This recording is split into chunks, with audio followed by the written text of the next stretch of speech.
Hello, I'm going to be walking you through the NGSS website, or the Next Generation Science Standard website. So the first thing that you want to do to get to this page is type in nextgenscience.org.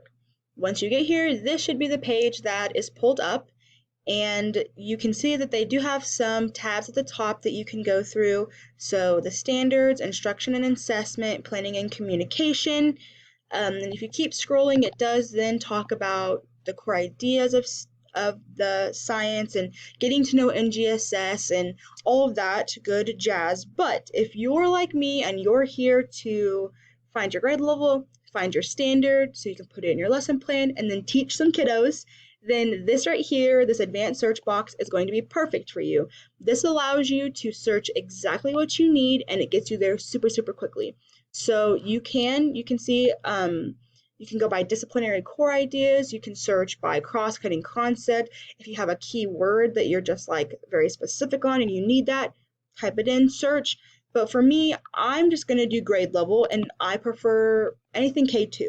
So I'll click this and then I'll search. After searching, this is the page that it takes you to. And when you scroll down, you will then see these little links. So when you're looking at these, the very first, this is a letter or number, would be the grade level. So I see that there's K's here. I know that means kindergarten, but as I keep scrolling, now I see 1. That means I've moved into first grade. So then I can see that this is a PS, which would stand for physical science. So now I know that this is a kindergarten physical science standard. I know that this is a kindergarten earth science standard, etc. So that's a little bit on how you can kind of understand what you're looking at, just at a quick overview. I'm going to click on one and I'll do earth systems. This is a kindergarten standard. When you get to this page, this now is exactly where you need to be. And this first box up here, this top box, is everything that you will need. So right here, you can see the standard. This one for the specific grade level is use and share observations of local weather conditions to describe patterns over time. Perfect. Now I have my standard. I can plug that into my lesson plan, but I haven't taught this standard before, haven't been in this grade level, so I'm wondering, what can I do, or how does this look in the classroom? Well, there's a clarification statement, which is perfect, and so it gives you examples of things that you could do, and it is limitless. So this is just one example, but then maybe if you like this example, you can tweak it to how maybe you would want to use it, or you can use that to Google something else and branch out, and the list goes on, and honestly, the resources for science is limitless. It really is. So that's the only box that you really truly do need. This is the most important box right here, is this top box that has the standard. Anything else down below it is just extra for you and just extra resources, which is really good. But what I want to focus on is this right here, this box right here, the Common Core State Standard Connections.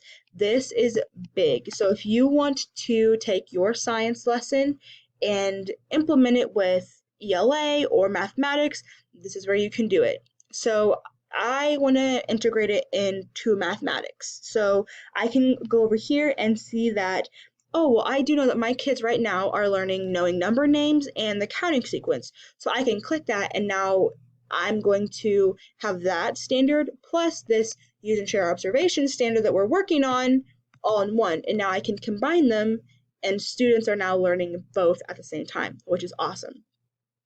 I'm going to go and give you an example of maybe something that I would do here with this one. So thinking of a kindergarten classroom, I'm going to go and bounce off of this clarification statement and this example that it gave me.